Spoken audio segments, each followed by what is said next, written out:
Forget what you heard. Yeah, boy!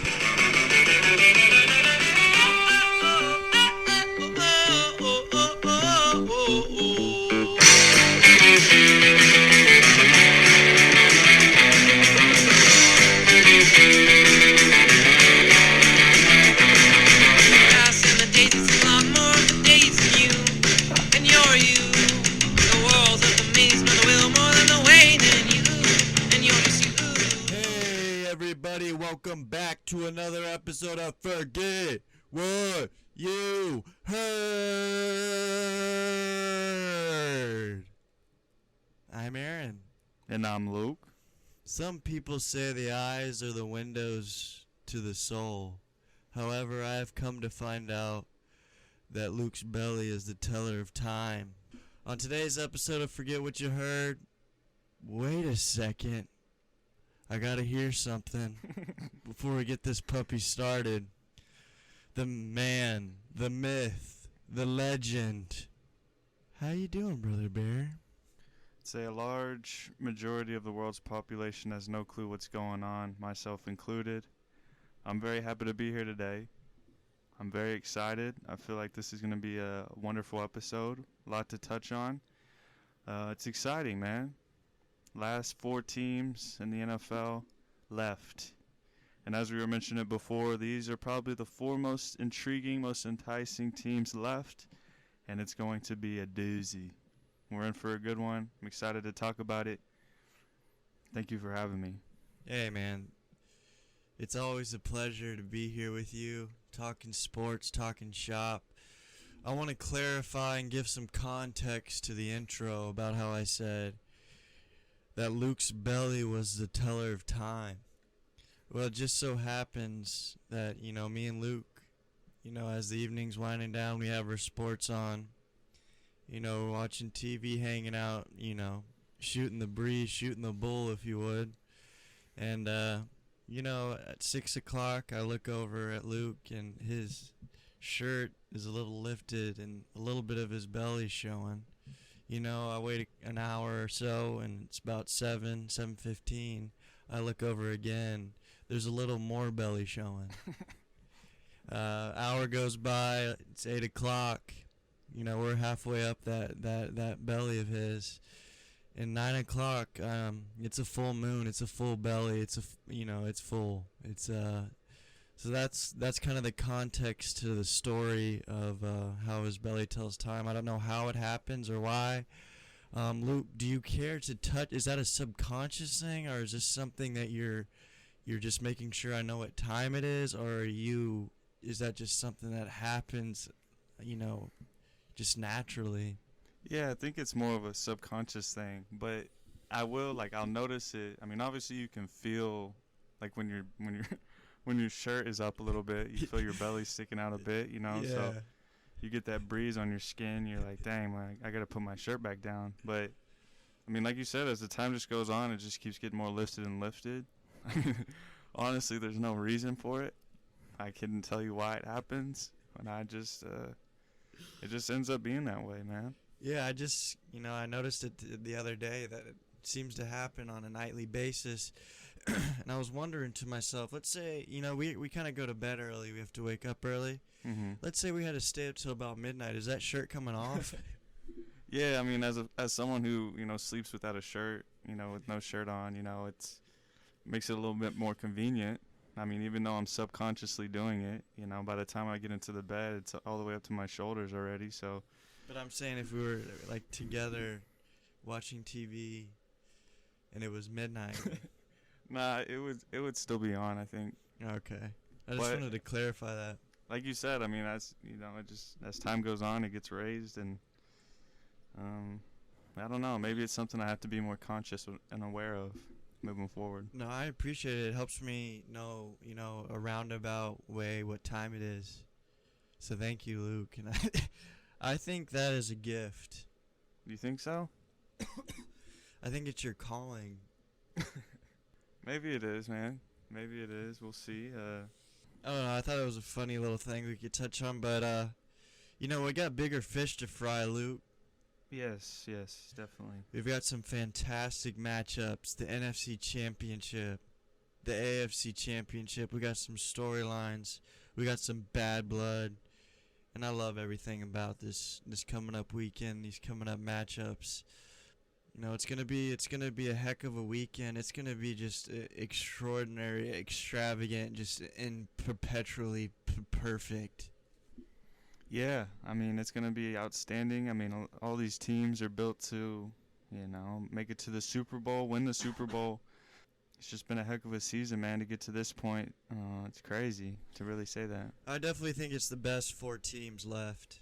You There's believe that? No Cinderella stories. No Bills, no Cowboys. Nope. I think this is the top four. I think the Bengals were hitting their stride right at the perfect, time in the season. And the Bills were, on a little bit of a slump.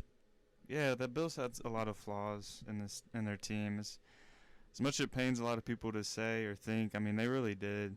Not having a strong number two weapon, injuries on the defense. Yeah, no pass rush whatsoever. No running game. They just weren't really built the way Cincinnati's built around Burrow, the way Patrick Mahomes are built around him. It's just definitely the most complete, hitting their stride teams right now in the AFC especially. And then in the NFC as well, man, the Niners and the Eagles. The two most complete teams in the NFL. But it's interesting, man, because the two best quarterbacks left are in the AFC, Burrow and Mahomes. But the two most complete teams in the NFL are in the NFC with the Niners and Eagles. So a little different, games and a little different teams, which would be interesting. I just had a thought pop into my head. Like, Cincinnati's defense isn't great by any means. But, like, do you think their defense is better than the Bills? Straight up, like, talent-wise across the board? Or is it kind of even? Talent-wise, no, I don't think so. They're not as talented? I don't think so, man. They don't have a Tre'Davious White, Ed Oliver, a Von Miller. Minus Von Miller. A Tremaine Edmonds, a Jordan Poyer. He was hurt, wasn't he? They don't really have guys like that. You mean like last game? Yeah, I mean probably with the injuries, yeah. I mean I'm sure. I mean Cincinnati still has a lot of good players and they seem to be, relatively healthy on defense. And they have players at every level. I mean not to discredit them, Hendrickson, Sam Hubbard, DJ Reader, Logan Wilson, Davis Gather, Jesse Bates, Eli Apple. Say what you want, but he's been doing his thing a little bit. Do you by chance know the defensive coordinator for the Bengals? No, not off the top, no. I think he deserves a lot of credit. Why? Because I think they overperform or outperform what everyone thinks they're going to do. Because they're not, like, uber talented, but I noticed in the Bills game, he would send corners on blitzes from crazy depths. Like, they'd be, like, pretty far, like, looking like they're going to, cover a wide receiver, and they'll blitz from way, way out there, which is kind of interesting. I think he might be a good coordinator there, Yeah, I think he deserves credit as well. I mean, even last year, like, a team that we all were like, dang, their defense definitely 2 years overachieved, and then they're starting to play well again this year. So it says a lot about them, considering that they don't have the best defense on paper, but they show up to play every week, and that's big, especially going so deep in the playoffs, and especially in this big game against Mahomes. I mean, it's going to come down to who's better between Burrow and Mahomes, but if the defense, steps up, gets some pressure, that'll be a big deciding factor as well. Yeah, I guess we'll just talk about the AFC Championship game. Do you want to talk about the previous matchups? How so? Like the last game? Yeah. Yeah, let's talk about it. Okay. Kansas City, Jacksonville. Yeah. It was, I think, closer than people thought. Now, I wasn't surprised all that much. No. I think Jacksonville, played a pretty good game. Obviously, the high ankle sprain by Patrick Mahomes probably had a lot of people, pretty scared, especially if you're a betting man. But, Chad Henne came in and did a 98-yard drive, and I think that kind of, deflated Jacksonville's tires. When you have a backup, however, 38-year-old quarterback come in and do a 98-yard drive on you, whenever, that's kind of your chance to... Revenge game. It's just, to me, that's like when your ears should be pinned back, like, okay, we got to get a stop. Patrick Mahomes is out for now. Let's take advantage of this. And having literally a 98-yard drive, which is hard to do even for any quarterback, but, I think that kind of sealed the fate of the Jacksonville Jaguars. Yeah, it was a closer game than I expected. The prediction, I had them beating them by, a few scores, but they had it up to the end, man. The Jamal Agnew fumbles and just those late game turnovers is what kind of sealed it for them. But they had chances, man. They played a good game. They had a heck of a season. And then with the Mahomes injury, that was like their window of opportunity. But with Henne going down and doing that drive was the biggest moment of the game. Because, that when Henne comes in, he's like, okay, this is you get a 3-and-out, get the ball back, drive down, score, take advantage of the opportunity. But for him to, like you said, for him to just come out here, go 91 yards, 10 plays, soak it up, score a touchdown, like that was a deflating factor. Dude, I'm not even playing with you when I say this. So they're on their 2-yard line. Chad Henne's in the game, and he gets past. No, I'd say if he got past like the 30, as a coach, I'm calling a timeout. It doesn't matter. I'm not saving anything. I'm not getting my defensive ear and say, "This is Chad Henne, man. We gotta get a stop, man. This is our opportunity, man. This is when we get the momentum. We gotta do it right now." I'm getting all hyped up. Yeah. I'm getting in their ear. We can't let this guy score on us, dude. Mm-hmm. I'd kind of do that, but I think once that happens, man, it's hard to recover.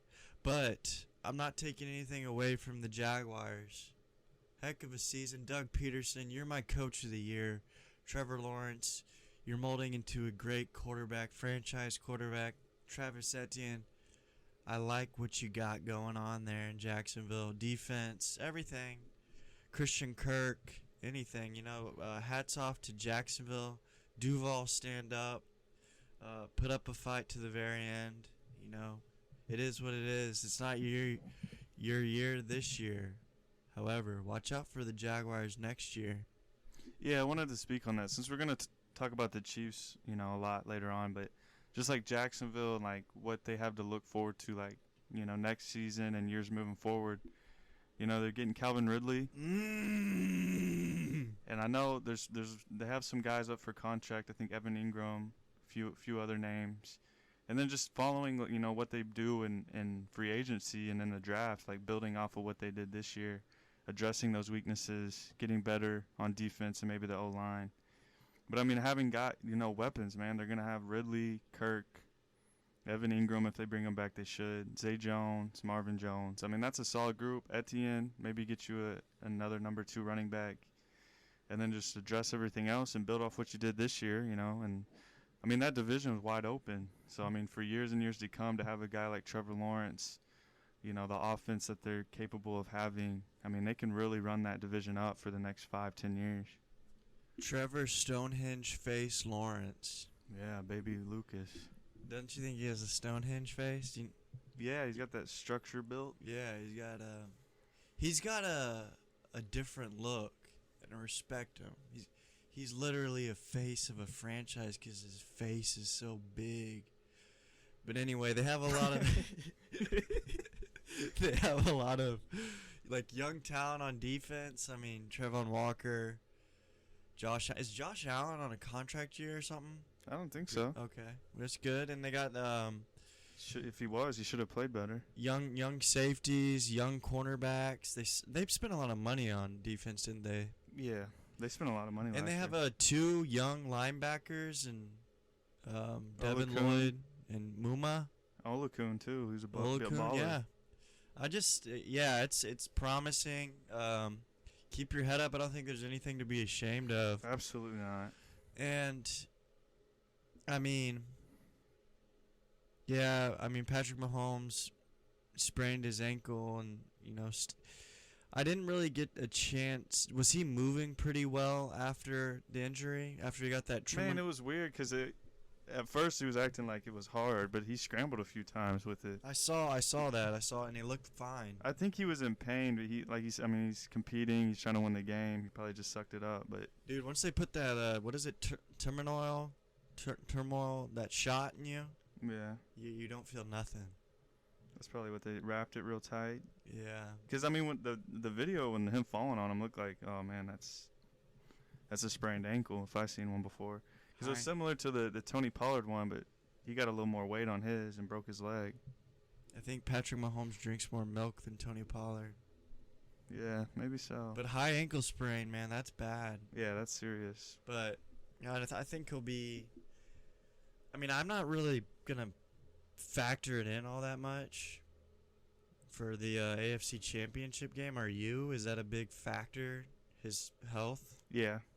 Huge? Not huge. I think. I mean, he's been practicing full, from what I've heard. He's out there. Yeah, I heard that today. And so, I mean, to me, that makes it seem like he's ready to go. Do what you got to do to tape it up. And he's gonna be out there. But I mean, dude, Mahomes not being at 100% is gonna be a factor. It'd be one play where it's like if he was 100%, he'd make that play. But now that he's only 60, he's not able to do it. Any one little, tripping on someone or getting stepped on could really re-aggravate it and be very, very costly. Patrick Mahomes is a pocket passer. Yeah, I believe it. But he's not at the same time. Hmm. The part of the Patrick Mahomes story or playmaking ability is him doing those crazy escapes, crazy throws, and I think that will be limited. However, he's great in the pocket, so I really don't have any worries. He'll just have to be he'll make one or two less black magic plays that no one's ever seen before, like a Houdini play. Yeah, but you don't think he might have to do that though. That's the trick with Mahomes. That's the trick with the Chiefs is that he's able to pull those off at any time of the game. But if he's having to limit those crazy plays that he's able to do, the improvisation that he's able to accomplish, like if he has to tone that back a little bit. Obviously, it matters if it's on like a third down or in the red zone or like on a. But Andy Reid's so smart that they'll just they'll run up a different look. And Andy Reid, Eric Bieniemy, even Nagy, they're gonna figure it out. With Patrick Mahomes, they're gonna get Jackson Mahomes' input to see what's good, man. Oh gosh. I knew I had to put one reference in there, man. He's on your mind too often. I haven't seen him in a while, man. Where you at? But I want to talk about the other one, man, the Cowboys and the Niners. The biggest question going into that game was the Brock Purdy assignment. He did his thing. I mean, he did what he had to do. A lot of it had to do with the defense stepping up on the Cowboys offense, but I mean, he did what he had to do, man. He's making the plays, and yeah, I don't know, man. It was just the Niners are the Niners, Yeah, I mean, he did what he had to do, but I will say I think he got lucky on several throws that should have been picked. But is that his fault? No. And yes, but like one was literally in Trevon Diggs' hands in his chest and he dropped. But like I said, he didn't make too many mistakes. He played, he played a good game. He played a decent game and didn't lose the game and managed the game. And the thing that I like most about Brock Purdy is that guy never gets flustered. He always has the calm demeanor. He's got that, like, how Joe Burrow's kind of cool all the time? He's got that kind of, indifference. He doesn't care. You know, Yeah. he's gonna keep playing. He's gonna wait for the next snap. It doesn't matter, and he's gonna put his best foot forward. That's why I have a lot of respect for Mr. Irrelevant. Yeah, and it's always like the guys who are always calm are the guys you have to worry about. It's the guys who are super emotional and always complaining or always, playing, getting big-headed. It's the guys that are always calm, demeanored, never get too high, never get too low, just staying in the moment. Those guys are the guys you have to worry about in football and in life. Very true. And I was about to say, was Tom Brady always like a firecracker on the field or in the sideline? Yeah. Yeah, even on the Patriots, I can remember him being throwing a little tantrum. Yeah, that's true.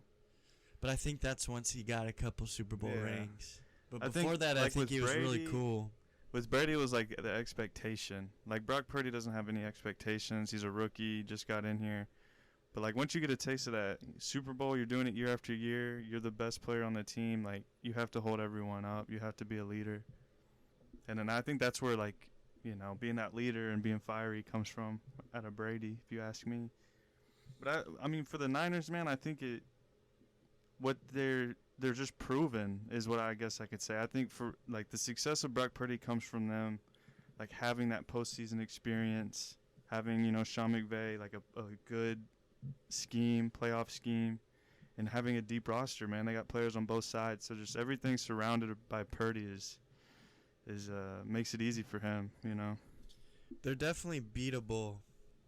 How? I think if Dak has a good game Yeah, against, I mean, I guess you could say the 49ers defense forced that, but they absolutely. I just think that game was winnable for the Cowboys. I think the tide really turned when Tony Pollard broke his leg. Yeah, definitely. They lose a whole dimension, and I don't know. I mean, it was a good win for the 49ers, but I think they're definitely beatable. So you mentioned Dak. Is Dak good enough to win a Super Bowl? What do the Cowboys do about that stuff? Is he good enough to win a Super Bowl? At his best, yes. At his worst, no. What am I gonna get? I don't know, man. Exactly. What are we gonna get? I don't know. I mean, no, I don't think you can win. I don't think they can move on from Dak. Because of the contract? And he's above average quarterback. Let's be honest. Hey, come on, let bygones be bygones, Luke. Is he above average or not? Well, recency bias will tell you, like, I don't know if he's above average. I mean, he led the NFL in interceptions. He had a lousy performance last week, but I mean, we've seen Dak on his best, and his best is whenever he's surrounded with talented playmakers. They got rid of one of them in Amari Cooper, and that was their biggest downfall. I just think he's good enough to win if he's surrounded by more talent. They need I mean, dude, I've seen him Mel Kiper has him mocked taking Bijan Robinson, which Nice. I don't hate it. I think that means Tony's gone. means Zeke's gone.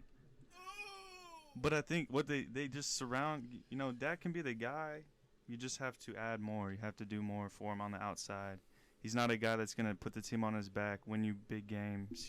He has to have a good supporting cast. Would you rather have Dak or Deshaun Watson? Deshaun. Really? Yeah. I've seen Deshaun single-handedly win games when he was on the Texans. Dak, I've never really... How many playoff games has he won? What, like 1, 2? Would you rather have Tua or Dak Moving forward or right now? right now?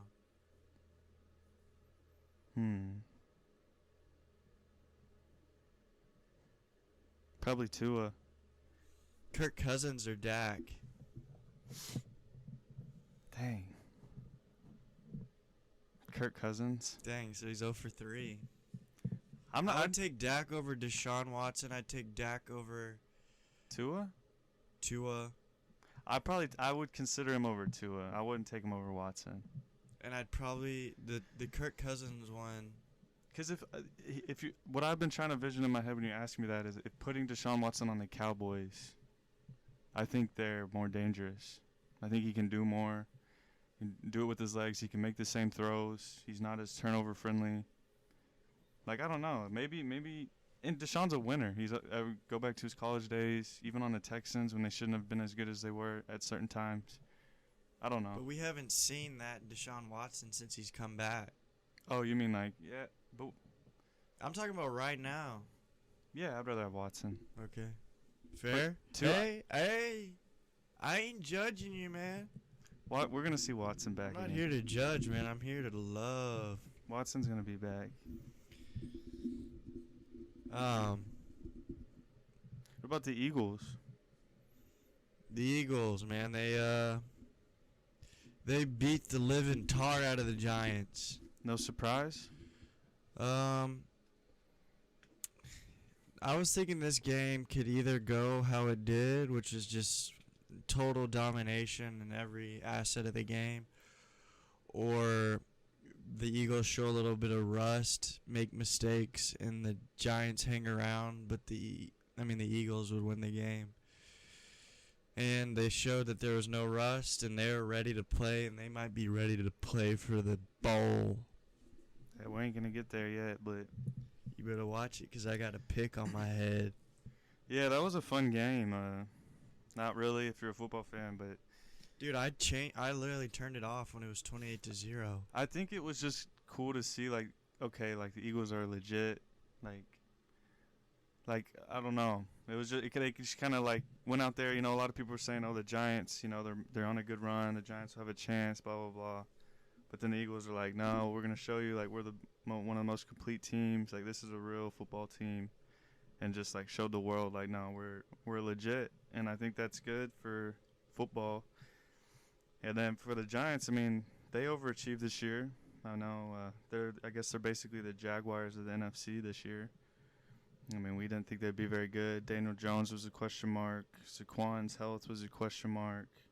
Their defense, you know, just a lot of stuff. And they went out here, they made the playoffs, and they had a good year. We'll have to see what they do in the offseason. Yeah, the Giants are like the weaponless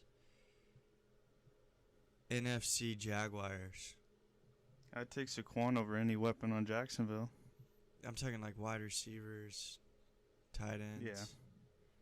Like it was pretty barren as far as that goes. But yeah, Nick Sirianni rubs me the wrong way. Okay, I don't think you speak for you. I think a lot of people think that way too. It's because he stares at the cameras during the game. Does he? Like in that? Yeah, like I look over at the TV and he's like all up in the camera, like saying like, "Oh yeah, you like what you see?" Like, and Really? he knows he's doing it. It's not Like on the sideline when they show him on the sidelines? Yeah, it would be like end of a quarter or something, or after a turnover or after a touchdown. He's staring at the camera. It's like, dude, that's not what you're supposed to be doing, dude. Why not? I think he really cares about like sticking it to haters. I think that's a big deal for him. You gotta love that, dude. I don't know, man. He looks weird too. I mean, you have to understand, man. The Eagles, the last 2 years have dealt with a lot of criticism. With Jalen Hurts, I think every Philadelphia sports franchise deserves criticism. all of them get it. And I think they get it from themselves. I mean, for Pete's sake, Gardner Johnson got his car stolen in Philly after a playoff win. Like, how low can you get, Philadelphia? That's true. Hey, but don't come after me. I love you guys. I wish Nah, Sixers, man. Flyers. That's all wrong, dude. No, I wish them the best, and I hope people in Kensington get the help they need. It's passion, I believe, man. I think it's just, I mean, on the outside looking in, it's like, man, these guys are crazy. Like, they're the worst fans. But, I mean, as, you know, if you put yourself in, like, Eagles fans' shoes, like, at the amount of passion they have, they'll do anything. They'll fight any other fan base. They'll talk all this noise. Like, it's something you could really appreciate, I think, if you put your shoes in, like, an Eagles fan situation. I'm not giving my shoes to any Phillies fan because they'll take them from my feet. No, but you know what I'm saying. You can mask it as passion, but when vulgarity and violence and crime, threats is Right, part right, of it. right. I'm not gonna. Yeah, That's where that's I wrong. start to think that Philly's a different animal. I'm starting to think like that's one fan base that I don't want any part of. That's why I won't go. I won't take it to the next level. I have respect for Philadelphia fans and quote unquote passion, but I think there's a fine line for like fandom, and I think sometimes Eagles fans teeter on both I sides. want you to take it to where you want to take it, because what do you mean by passion, and like what do you think the violence and stuff comes from? I don't know. I don't know. Like, why are they so aggressive? I guess it's the people, the culture of Philadelphia. I'm not sure. I've never been. Yeah, me neither.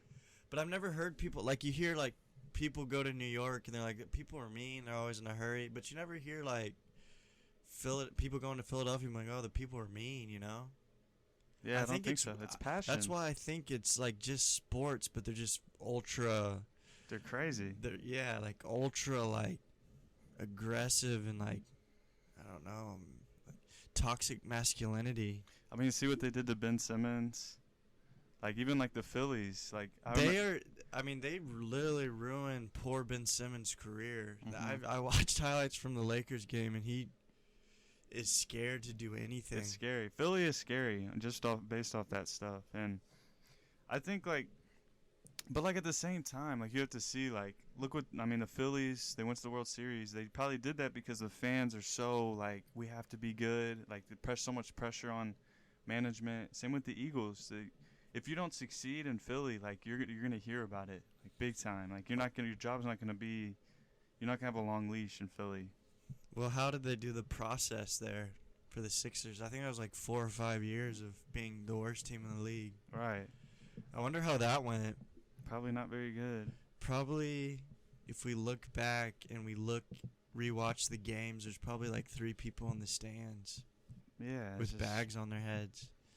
I don't know. It's just a weird Sam thing. Hinkie, whatever. We should do like go to the streets of Philly for get to the root of it all. Yeah, like a football season, or like all the sports season, and do a documentary. I mean, though we did experience it a little bit at the Eagles and Texans here in Houston. I mean, you could tell the fans are crazy. There was more Eagles fans. They're loud. They talk a lot of trash to anyone. They do their thing, man. Yeah, and like. Yeah, that was interesting. But they didn't have any problems because the Texans stink. That's true. And, like, Houston Texan fans are pretty civil for the most part. Yeah, I just think it's a different culture that, I mean, I guess you do have to respect it, and I do. I respect the utmost respect to Philly fans. But I think you were getting at, like, because of that, like the culture and the fans, like Sirianni has kind of like almost embraced it, or like feels like he has to like act that way. I think he's doing the most, and it rubs me the wrong way how he said Jalen Hurts is Michael Jordan, like Michael Jordan in an interview. He's like, he's our Michael Jordan. But then I'll give him credit for like backtracking, saying like not like winning or like being the best of all time, but like the way that he approaches the game, how he loves the game, how he has that moxie. He can't get enough of football and his leadership. So good guy. He just kind of seems like he's trying to do the most, but it's working. So I can't really say that it's a bad thing. It just rubs me the wrong way. That's it. Yeah, that's fine. I mean, I'm not gonna sit here and argue with that or anything. I mean, that's your opinion. But I do want to talk about this matchup, though, between the Niners and the Eagles. It's in Philly. They've got the home field advantage. They're going to get the fan treatment, the culture treatment.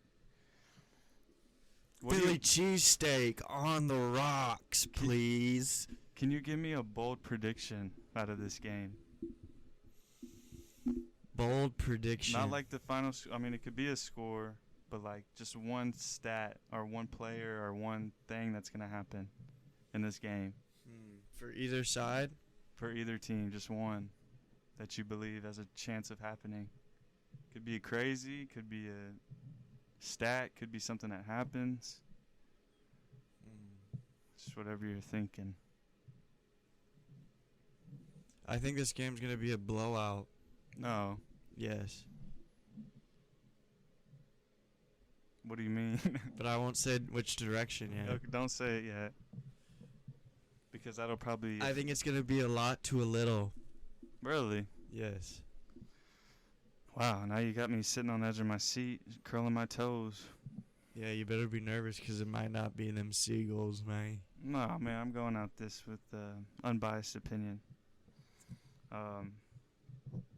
Yeah, man, I'm super excited about this game. Kyle Shanahan, D'Amico Ryans. It's just, you couldn't ask for two better teams, right?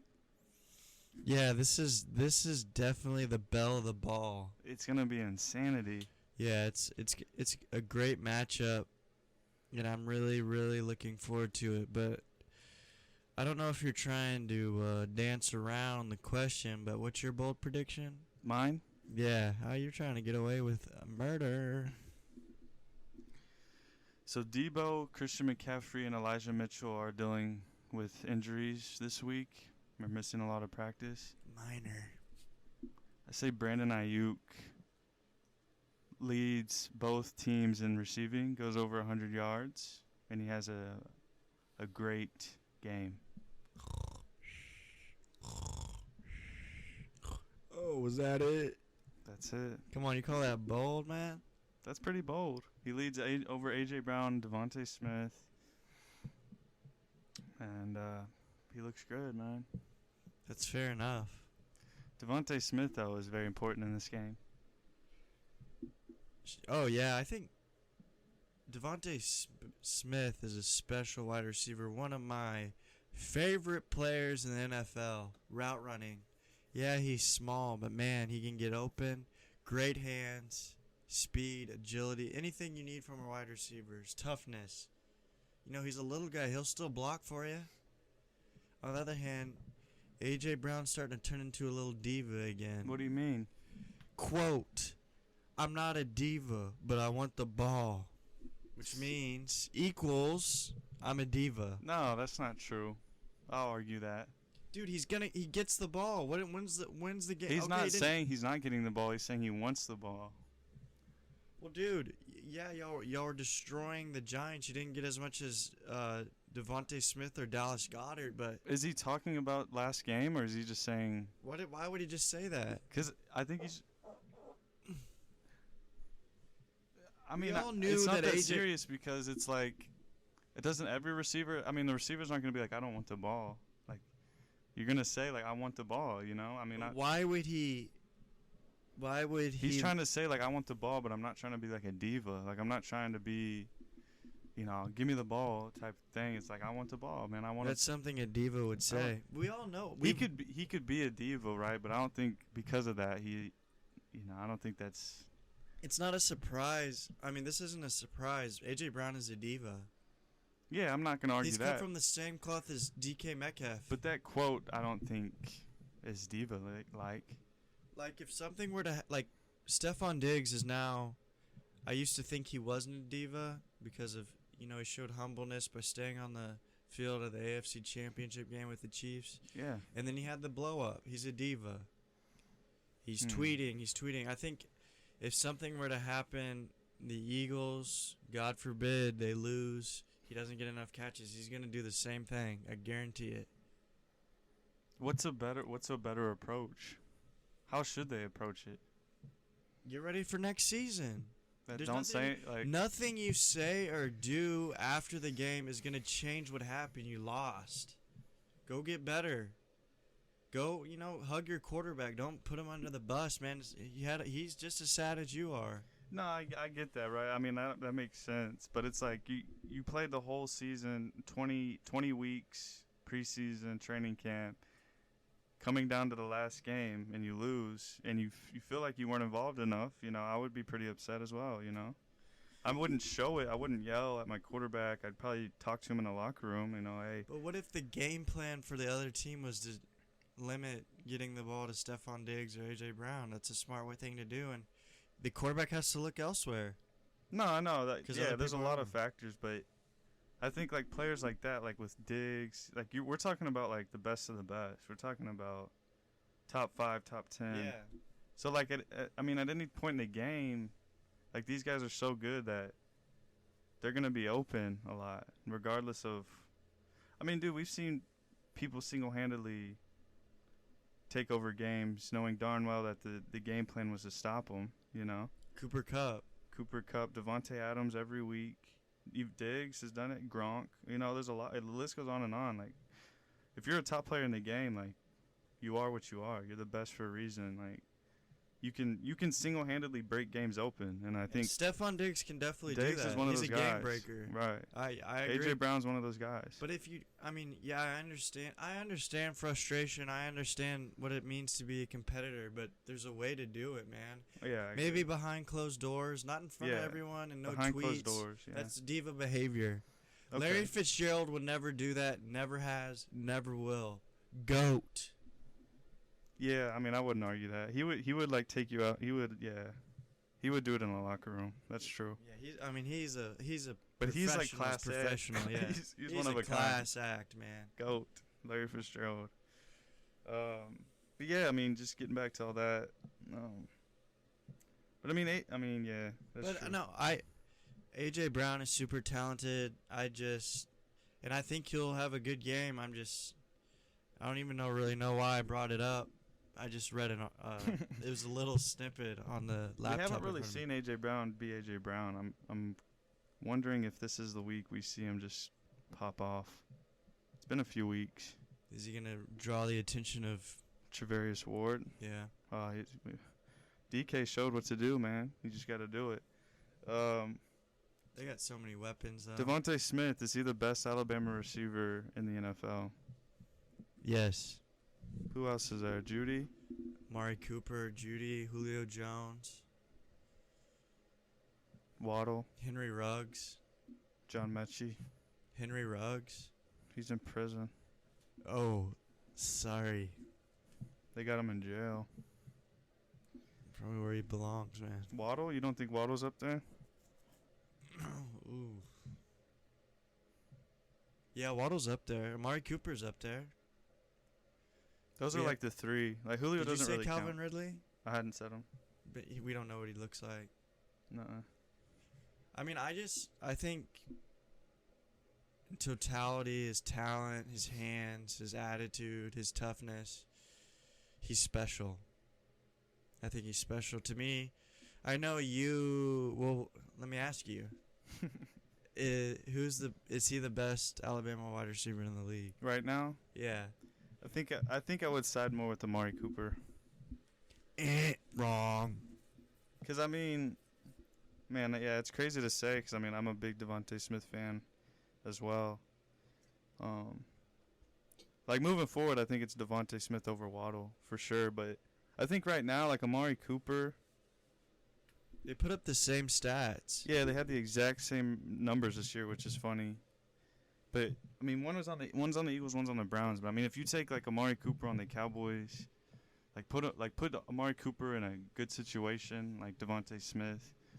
I'm hearing a whole bunch of hypotheticals. I'm saying straight up. Okay, right now, Amari Cooper's a better route runner. Debatable. He's bigger. Bigger. He's faster. Maybe straight line speed. Devontae Smith's got better hands, better contested catch. Probably. I don't know about contested, but, like, Yeah. it's close. He's got better hands, I'll say that. I'd say Devontae Smith is more consistent. I think Amari Cooper's built more to be like a true alpha number one receiver. Fair. But to say all that, Devontae Smith is incredible. He plays bigger than his 170 pounds, which it tells me that he's gonna be a superstar eventually one day. Players that play bigger than themselves will always succeed. But Amari, I think right now today, you put Amari Cooper with AJ Brown on the Eagles, or you put him, because for me, I don't know. I just looking talented wise, top 5 pick. It took him a while to finally flourish because of injuries, consistency.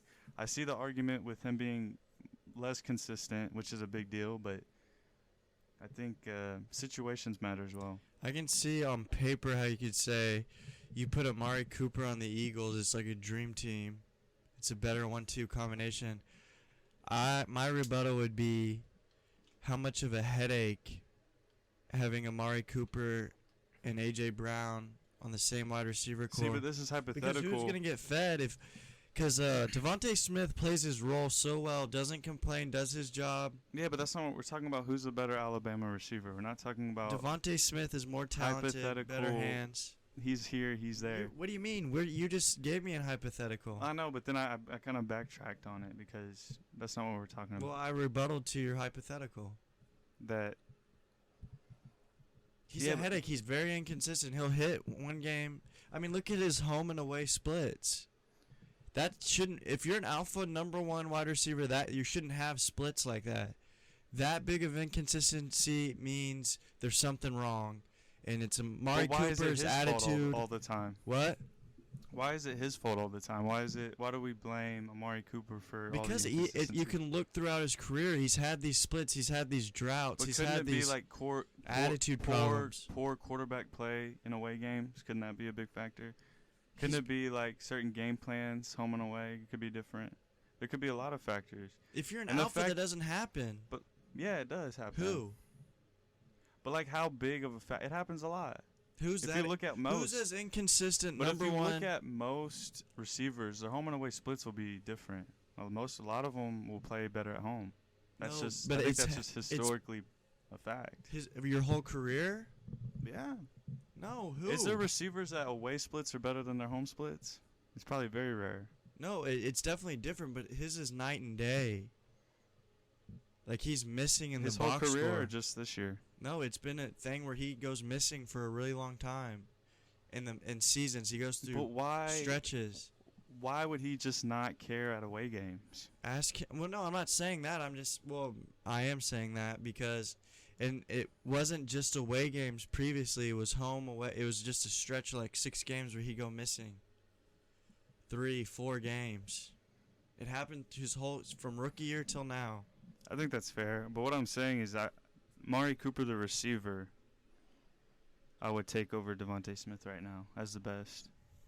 I respect your opinion, but I'll have to humbly agree to disagree. I think it's close, but... Devontae Smith's one of my favorite players in the NFL too. So I like him a lot too. He's gonna be a superstar. But yeah, that's a very intriguing. I like having that little debate there. Yeah, We've been having it for a while. Yeah, that's what we like to do the most, man. Really. This one was probably our best one. Yeah, we'll see, man. We got a little mythological. I think, man, did you see Fred Warner against the Cowboys? He's real good. I think he had a pick, right? He had a pick. You saw that coverage on CeeDee Lamb where he had to run 20 yards back? Yeah, he immediately sprinted. And but CeeDee had his hands on it, but it would have been a very tough catch because Fred Warner. But I was telling a coworker of mine about Fred Warner, and he's like, "Who's Fred Warner?" And I was like, "He's a linebacker for San Francisco. You don't know him. He's like the best in the game." He's like, "No." And I was like, "You're about to find out." And then this week he was like, "Hey," he said he was watching the game with his friends, and he's like, "Hey," well, my other coworkers, and he's like, "Hey, Aaron was telling me about that guy." So I felt like, I did forget what you heard justice that day. And with Fred Warner, thank you, Fred Warner, because you are really a freak. Yeah, he's special, man. He really is. One of a kind in the NFL. Like, you can't teach that, like that play you're mentioning. You don't teach that. That's instinct, and that's ball hawk ability, and that's gameplay. It's just crazy, like his pass coverage ability, and he's led the NFL in tackles, I think, multiple times. Like, he's literally the perfect linebacker. He's not, like, super big. He doesn't look like Ray Lewis, but he moves like, one of them fast freaks. He's like basically a cornerback that plays linebacker. Is built a little bigger. Yeah, he's not juiced up like a Patrick Willis or anything like that. But he runs like a 4-4. He makes plays like Patrick Willis, and he's really good in coverage. Perfect. And not only that, but Dre Greenlaw was all over the place too. The other, is his co-linebacker. They're like Best tandem in football. Big reason why they have the best defense, and I'm sure D'Amico Ryans is having a blast coaching those two guys. But I want to talk about the actual game. You know, what's going to happen here, man? We got Eagles' top-rated offensive line versus Nick Bosa and the linebackers of the 49ers. The Eagles are going to have to be able to run the ball. Yeah, I don't think it'll be as easy as it was against the Giants, but I mean they come at they come at you in so many different ways. Miles Sanders, Kenneth Gainwell had a great game. Jalen Hurts is the head of the snake, if you will, and then they got the plotter Boston Scott, man. Little guy. It's just that offense is run really well, and but I think the key for the 49ers will be cutting off the head of the snake, preventing Jalen Hurts from getting those big gains or even, getting out of the pocket and getting free, especially on third down. I think that's huge. Is to, another key would be to, limit their drives. Try to get some 3-and-outs. Don't let them get in a rhythm, because I think once the Eagles get in a rhythm, it's going to be hard to get them out of that rhythm, But they just have so many weapons with Goddard, Quez Watkins, A.J. Brown, Devontae Smith. I mean, it's just pick your poison, man. If any team can make life difficult for Jalen Hurts and the Eagles, it's the 49ers. Yes, indeed, and it's very true. It'll be interesting to see. I mean, you throw in the top rushing defense against the top rushing offense in the Eagles. Who's gonna give? And then I think to me it's just a matter of how well can Jalen throw it. I mean, he's shown that he can throw it this year with the weapons that he has, but he's gonna have to throw it in this game. I mean, if the ground game's not working, get him out of the pocket, deep play. I think A.J. Brown has to have a big game, and Jalen Green just has to outplay Brock Purdy. And I know that's kind of crazy to say, but in reality, who's going to play the smart ball? Who's going to limit the turnovers? Who's going to make the good throws? Jalen Hurts. But, yeah, it's easy to say that, but, Brock Purdy's been pretty good. He just has to have a good game, and they can beat the Eagles. You said Jalen Green. Shout out Jalen Green. He's got his mind on that boy. Shout out Jalen Green. Career high, man. Career high. He's next. But yeah, I agree. I mean, he's gonna have to, fit the ball into some tight windows, and he's gonna have to, really lead it through the air unless, they find that weakness on that line in San Francisco. The run defense, and I think he very well could with his own legs, Jalen's legs. That could be the Konami code. Would you put a QB spy on him? Absolutely. Like a Dre Greenlaw or something? Yes. Absolutely. I do that anytime I play against Jalen Hurts. And you can bet your bottom dollar, once I'm in the NFL, I'm a head coach, I'm going to be doing the same thing. So you would just force him to be a pocket passer? Keep him in the pocket? Absolutely, man. The most dangerous thing about Jalen Hurts, to me, is his legs, man. Oh, absolutely, yeah. It's his legs, man. He's dangerous. Yeah. And it's so deflating for a defense to have all the wide receivers covered for a long time, and they still get a first down because of the legs of Jalen Hurts. It's probably the worst feeling. Yeah. You're like, dude, we locked him down. We even had pressure on him. Yeah. He didn't have a clean pocket or nothing. He escapes the backside. He's going for 13, running out of bounds. Jersey clean. It's upsetting. Konami code.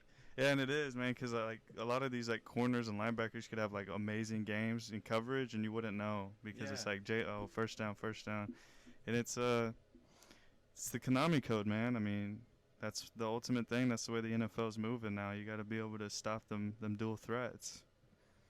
And as far as San Francisco on offense, I think it's important to attack the Eagles' run defense. Okay. Remember, during the year they had struggles against the run for a while. They were 21st against the run, I believe.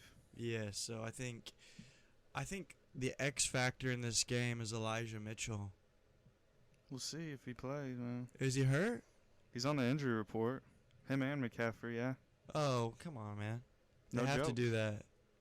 I mean, He's going to play. they'll play, I'm sure, yeah. But Elijah Mitchell, because, yes, Christian McCaffrey is a superstar running back, but Elijah Mitchell has that juice.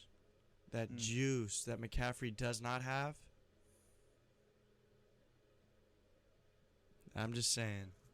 Elijah Mitchell is crucial, and I think to get the run game going would be perfect for Brock Purdy and that play action. Open up people whenever they do play action. You know, they got a lot of weapons too. George Kittle, Debo Samuel, Brandon Ayuk. How many carries would you give Elijah Mitchell going? If you're, like, game planning, like, what is your number that you're trying to get to with him? 12. Okay. Because I'm going to lean on McCaffrey. How many does McCaffrey get? But I think the X factor that he has that burst to hit a 40-yard, 30-yard run. Just fleece the defense. But so does McCaffrey. But giving different looks because like I said, Elijah Mitchell has this juice that McCaffrey doesn't have. Young legs, spry, faster. So how would you give, like, McCaffrey, like, 15? You think they try to get to, like, 30 rushing attempts? I would assume so. Hmm. But I also want to get McCaffrey involved in the passing game, obviously. I love how they do, though, like, spread him out, and then he runs a slant. I noticed they do that a lot. McCaffrey, he's got really great hands. Yeah, absolutely. He could catch one of them sleeping raccoons and it'd still be sleeping on him. See, I see what you're saying. I like, get establish Elijah Mitchell, but, I mean, dude, you have these weapons out there that you're going to have to get the ball to. But Brock Purdy thrives in play action. Yeah, I like that. And this offense does, just Kubiak not Kubiak, but Shanahan. Like in general. Yeah. Establish the ground game, hit that play action, roll out, get those crossers, the drags, the corners. And get some big plays, man. The yak, man. The yards after the catch with Debo and Ayuk and McCaffrey and Kittle. I mean, that's their MO, man. That's their forte, and that's their key to success. But yeah, I mean, McCaffrey's a different animal, man. I mean, once they made that trade, that was one of the biggest midseason trades in NFL history. What he brought to an already scary offense is just insanity. Who do you have winning this game? I would like to hear your thoughts first. I asked first. I have the Eagles winning 27-24. I have the Eagles winning 31-23. What was your bold prediction? That the Eagles were going to blow out the Niners. Like what does that look like? Maybe not blow them out, but just really have their way with them. Like it's never really a close game, yeah. What they did to the Giants? Not to that extent, but like just have their way where like they look unstoppable despite San Francisco being San Francisco. That's scary, really. I know, if that happens, we might have to give the Birds some credit. That would be scary for them to do that to the 49ers. But I think the 49ers have a bigger chance of doing that to the Eagles. How? I mentioned it earlier. The proven playoff experience, the scheme experience, the skill position is just scary. They have the best defense. They have the recipe to stop the Eagles' rushing attack. And like you said, if they're able to keep Jalen in the pocket, force him to be more of a passer, and he struggles a little bit because their defense is bringing pressure, and then the Eagles can't stop the Niners when their offense is clicking, because If the Niners can play like they did against Seattle in the second half, they will beat the Eagles. They're the better team if that's the case. But I think overall the Eagles are a better team. I trust Jalen Hurts more than I do Purdy.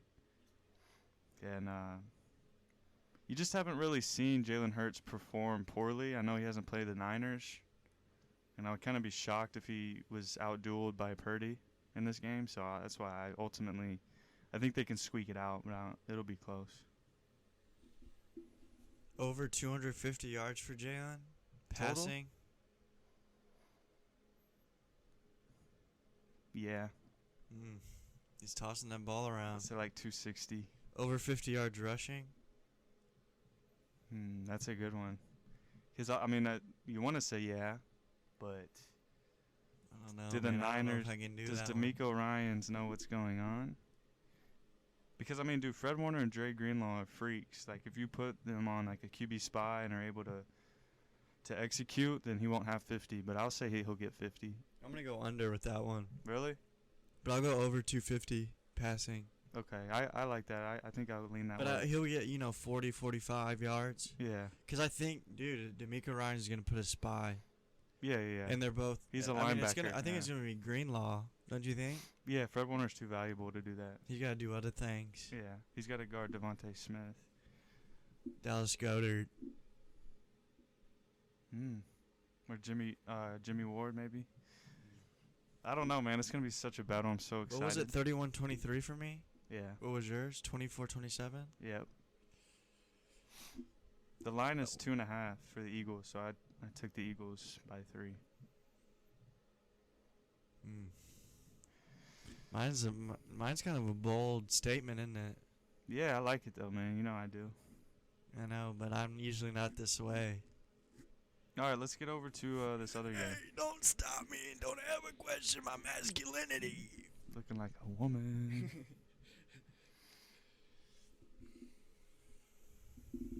Oh, Bengals Chiefs.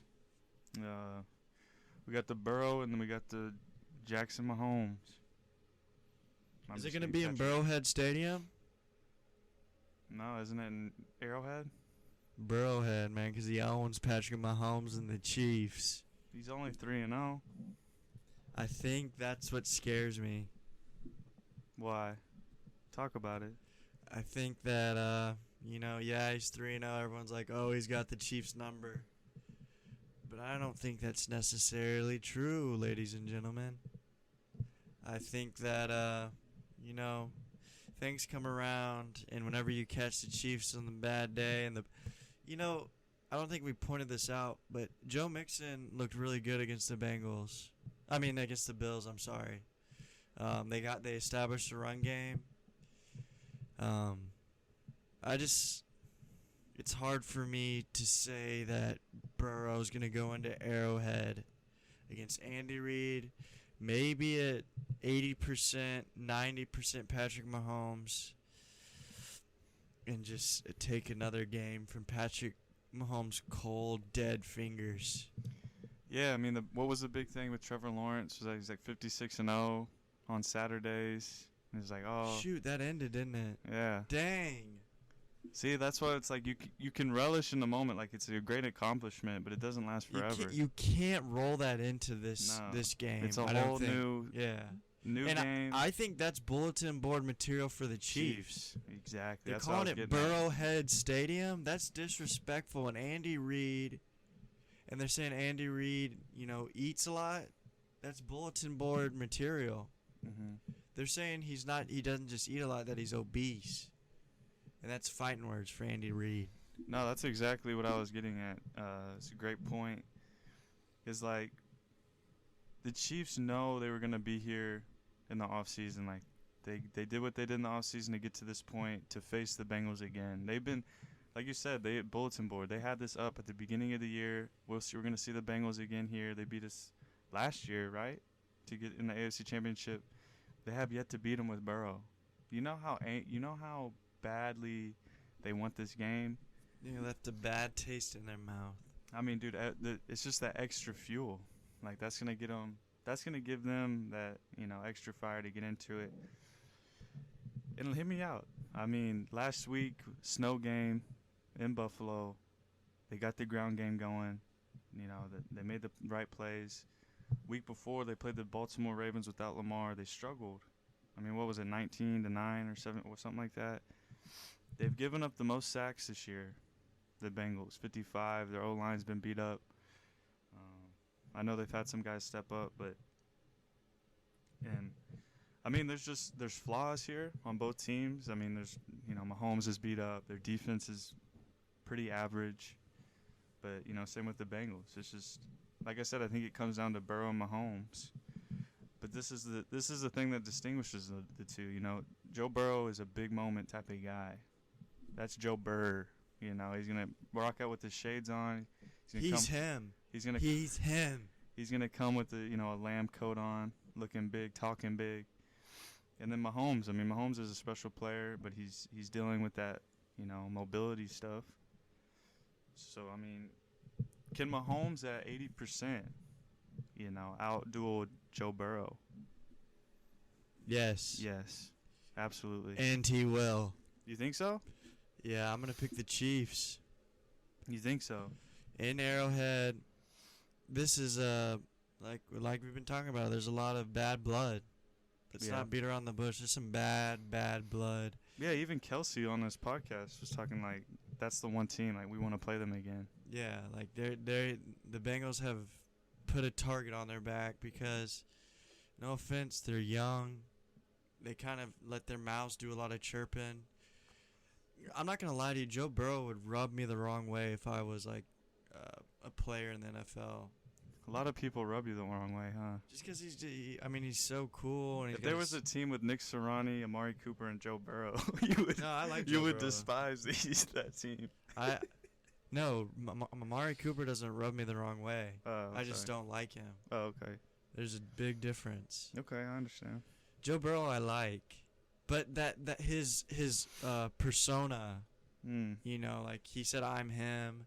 He throws the ball spinning 360 in warm-ups, a perfect spiral, a perfect pass. He just got this nonchalant coolness. Oh, I smoke cigars in the locker room after a win. Bigger than life. He takes a picture with his pants down on the toilet with a cigar in his mouth. That's disrespectful, dude. But he doesn't know anything better because he's Joe Cool. But I think that rubs people the wrong way, and I don't blame him one bit. And I think that adds even more gas to this Kansas City Fire. And I like the Chiefs. Can we talk about Juju Smith-Schuster? Yeah. Has he done anything? No. Where is he? I don't know, dude. He's been playing, I think. He just doesn't play a whole bunch, or he's not. I know MVS scored a touchdown. Yeah, Tony sprinkled in. It seems like a whole buttload of Travis Kelce. That's the key. Which is a good recipe to have, but I think there needs to be an X factor, and I'm hearing whispers that McCole Hardman. No. This could be his X factor. This could be his coming out party. He said he's practicing, limited. It's his pelvis. I don't trust like that. I think he has a pulmonary pelvis preparement. I think if there is one, you would think it would be Juju. I haven't heard from Juju since like week 6. Yeah, that's true.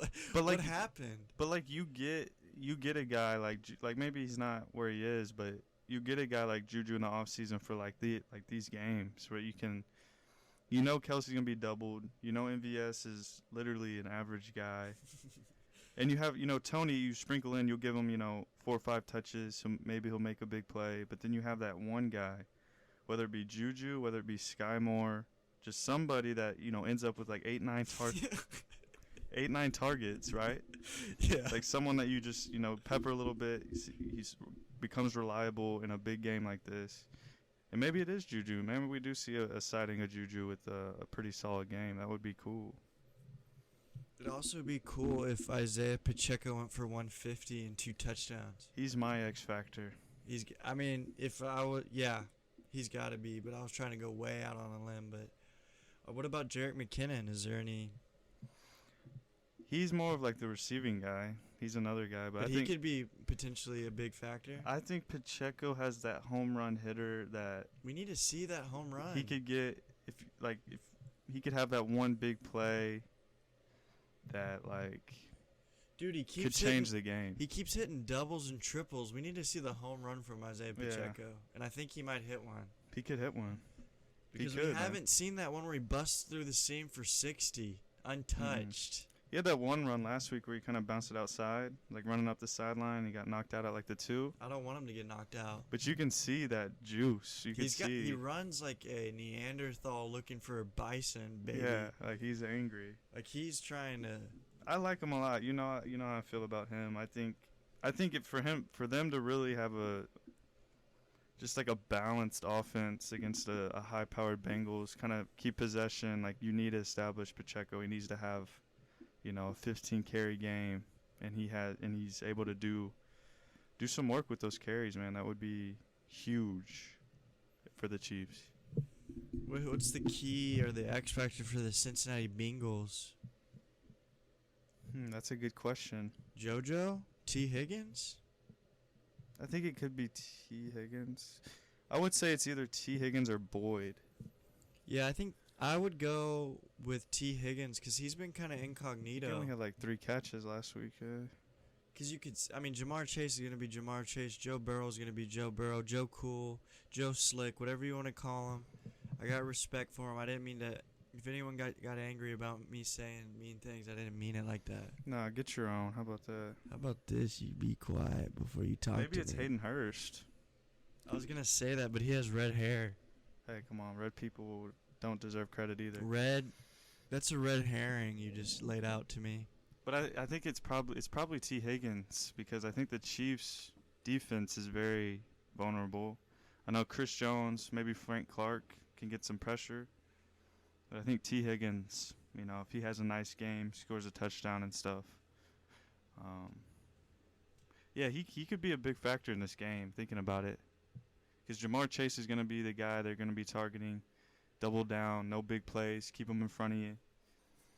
Their other big play guy, bigger body, T. Higgins. Yeah, he's my X factor, I think. I'm going to go 28-27 Chiefs. Oh, you got it that close.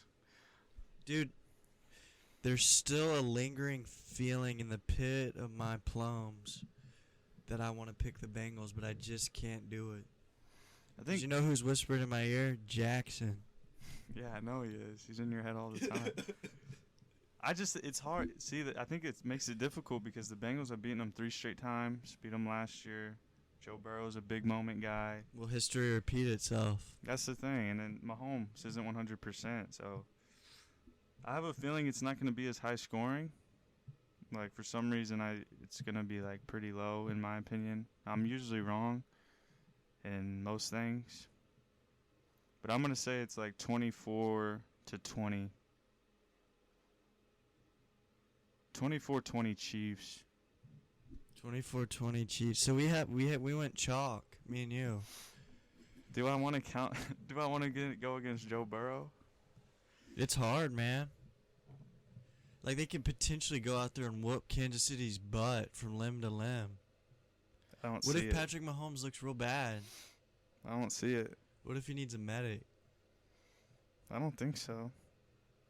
Because they got Chad Henne. I just think, a big fact. Dude. Andy Reid, Arrowhead Stadium, Travis Kelce, Patrick Mahomes, Poo-Poo Smith-Schuster, Isaiah Pacheco, McCole Hardman. Chris Jones. They have their whole season is riding against playing the Bengals again. That's all they want to do. Yeah, I'm sure they're seeing red. And an Eagles Chiefs would be an amazing Super Bowl. I hope it's snowing. Where? Kansas City, Burrowhead Stadium. Is it supposed to? I don't know. I haven't looked at the forecast. I don't want it to snow. You don't like snow games? I don't. It changes the game. It gives the advantage to the Bengals. Because I just played in snow? They have someone like Joe Mixon. The Chiefs have Isaiah Pacheco. Checkmate. Nah, he ain't built like Joe though. He's built for tough. He ain't built like Joe Mixon. The few, the proud, the Isaiah Pacheco's. Yeah, What's the time limit? 115. 1:15. Aaron Rodgers. Aaron Rodgers, huh? He's getting traded this offseason. That's what I'm hearing. Anyone in the AFC. What would you do if you're an AFC team and you hear Rodgers is available? If you're the Jets general manager. If I'm Joe Namath, I'm saying I unretire my jersey and he can wear 12. Hey, that's set. That's the stars are aligning. I mean, I would say that. What was the other option? Oh, the Colts? Who, for Aaron Rodgers? Yeah. Oh, there's a whole bunch. Raiders, Dolphins, Colts, Texans. Everyone's going to want him. But do you think the Packers will do right by Aaron Rodgers and trade him to where, like, somewhere he'd like to go? Yeah, as long as it's the AFC, yeah. Absolutely. Does he seem more of like a New York City kind of guy or more of like a Miami Beach, South Beach kind of guy to you? I think normally I would have said the beach. Might But be at the city same- sleeker. But at the same time, like I could see him flourish. Like New York would embrace.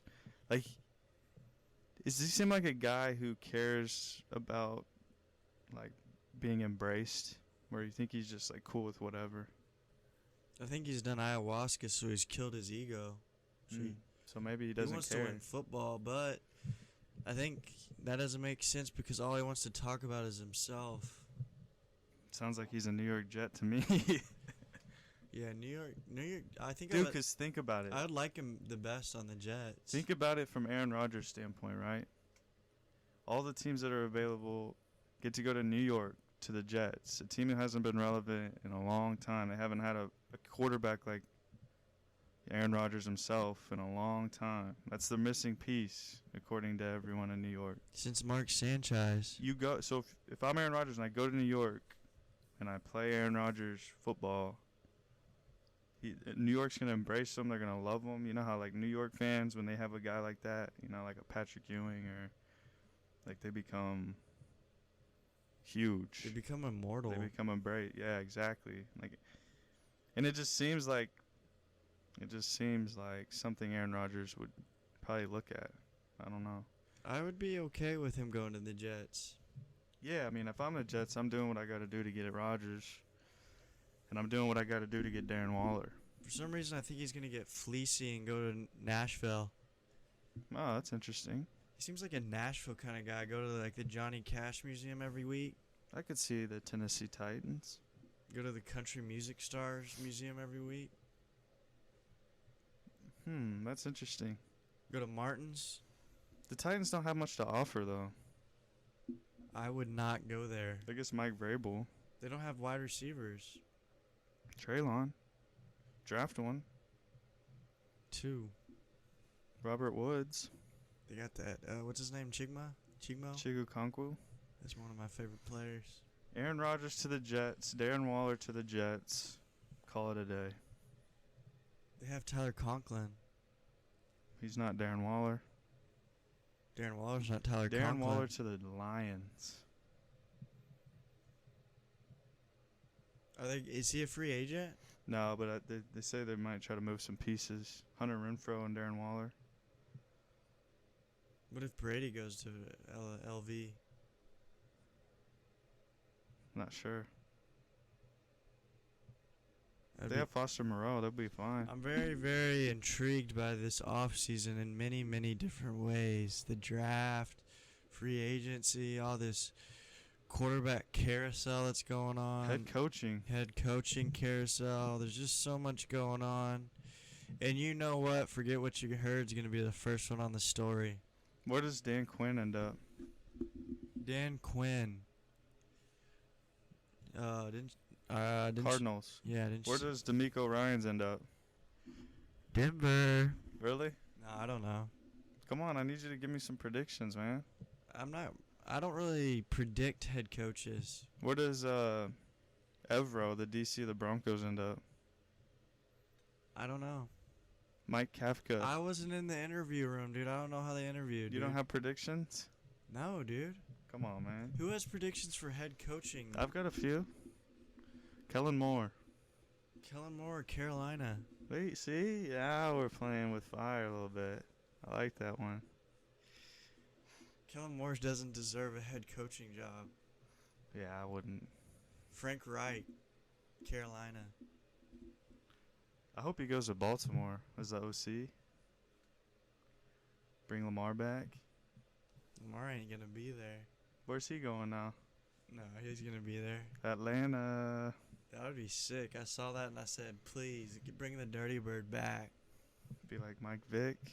Kyle Pitts and Lamar Jackson. Imagine, Mm. look what he did with Mark Andrews. Kyle Pitts is 10 times the man of Mark Andrews. Drake London. Drake London, Tyler Zach Algier. Ryerson. What's his name? Olamide Zaccheaus. Why do you say that with such ease? Because, man, I know my stuff. Were you ever in the spelling bee? Tyler Algier. Don't sleep on him. I know, I'm in on him again. Was I in the spelling bee? No, I can't spell. Couldn't speak English till I was about 5. We gotta get you Mr. Potato Head. Basically, dude. I'm serious. I was speaking with my toes, dude. I had to translate for you for like the first 8 years. But, like, how did you know what I was talking? Like, did I use my hands? You could see it in my eyes? My nostrils were flared? I'm not sure. I just didn't think I know what you're talking about. I don't know. Is that still, like, relevant to this day, or? Nah, you pretty much can speak for yourself. To this day! Yeah, you're pretty good at verbalizing what your wants and needs are. Like, No, but, like, back then, like, you were kind of, like, knew what I was think getting just at. a sense. Like, I knew what you were talking about. But it's not the same anymore? I don't know. I don't.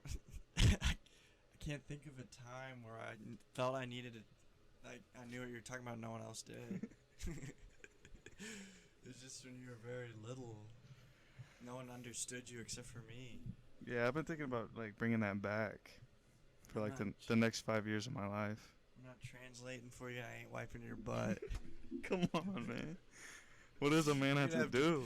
You have to pay me hourly, bub. What does a man have to do that again? You gotta put up checks. You think I can get, like order that on Amazon? I mean, soon enough you can order AI to do everything you want. Okay, I'll look into that. They'll kill you. No, they won't. 4 robots killed 29 Japanese scientists the other day. Just don't play with their emotions. Be Sad- straightforward. The scariest part is those 4 robots went missing. Where'd they go? Galapagos. Really? I don't know what they probably had to put them down. They probably got attacked by You know a what Komodo the dragon. scariest part of those robots are? You can't shoot them. I could choke them out. The only way you can kill them is by finding their off button. Where is it? I think it's in their keister. I'll just send them to It's Komodo in Island. a place that's really hard to reach, so they'll kill you while you're trying to do it. How would they kill? I don't know. I didn't really read the article. I just read the title. How do you think it would do against a grizzly?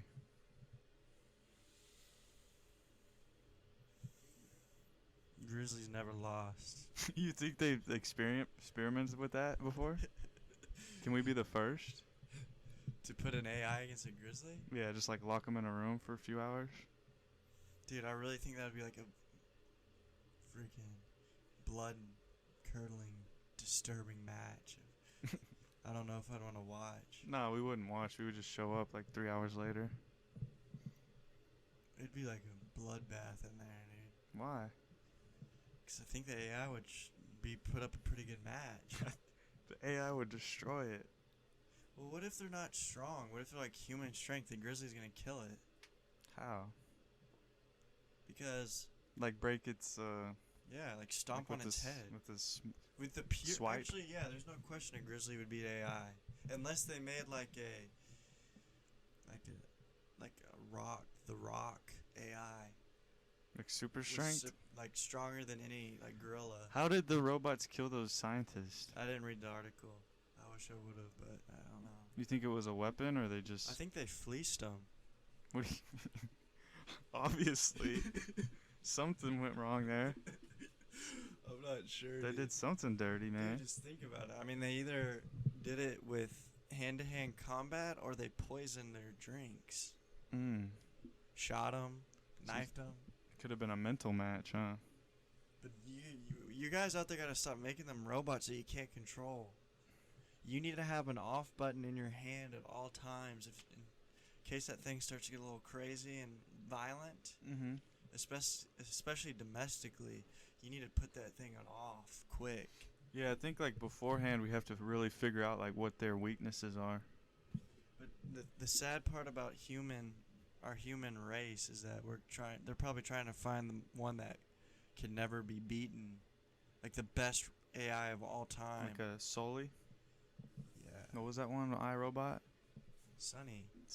Gosh, dang. If there's a Sonny out there, we're done. There is one, Evan Turner. Evan Turner. Oh, man. Evan Turner, man, looks like a little Sonny boy. We got to keep about 8 eyes on Evan Turner. That guy's definitely AI. That's good, man. That was a good one. Thanks, man. But I think, like, before we create Superman, we have to find the kryptonite. Did you just make that up? Yeah. That was a profound. Because if we create Superman without finding the weaknesses, it's over. Dude, I got goosebumps. I'm just saying. Think about it. I agree, dude. I don't think we should build any more of them things. Why not? Unless they're very passive. If one could pick you up right now, put it in your arms, and take you to the grocery store right now in less than like 10 seconds, I think it would be alright. I think we should be able to train them like we train dog. Like they have a brain and thought behavior of a dog. Like a child? They have the behavior and training capability of a dog. However, they can do more, like work and do cool things that could help us. But at the end of the day, I don't want any robots stealing any humans' jobs. I want them to protect and serve. I'm just kidding. I wouldn't trust a robot pulling me over neither. Maybe you could just do like inconvenient stuff that people don't like to do. Like clean the house. Dumpsters. Yeah. Like dirty jobs. Like clean out the ocean from all the debris or something. Yeah, cool stuff like that. Like to help the environment and stuff. I don't want them taking people's jobs though, man. Like pick up dog poop or human poop. Yeah, whatever comes first.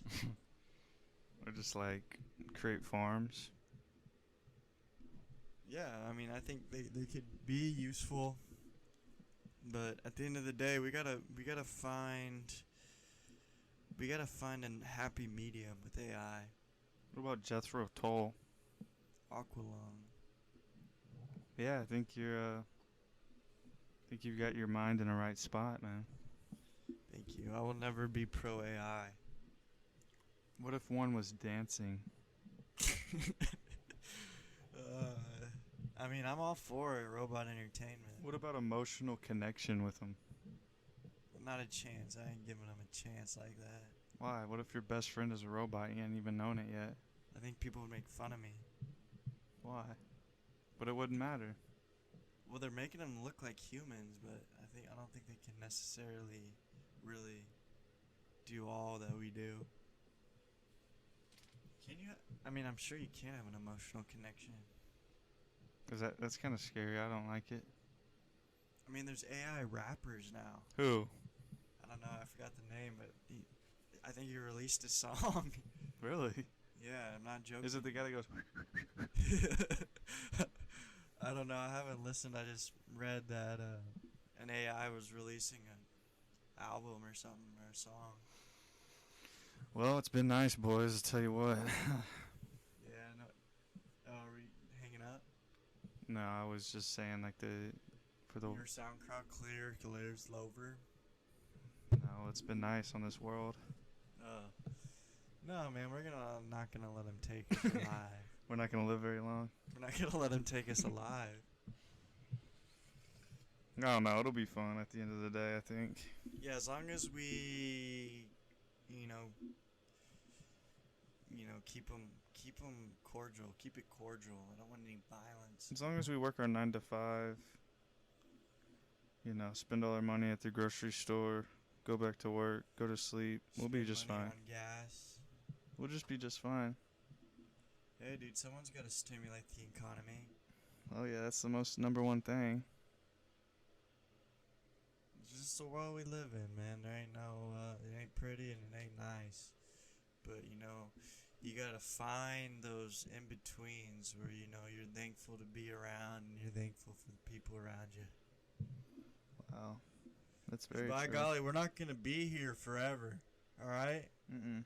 You gotta cherish these moments like they're your last. Not a single one of you. You hear me? Alright, Dan. All right, Dan. What are we looking at? That's good. Thank you guys for listening to another episode of Forget What You Heard. Thank you so much for the support, love. We love doing this, and we love you guys. Peace, love, and happiness. Take care of yourselves. Have a great week. Aiden Hutchinson. Sauce Gardner.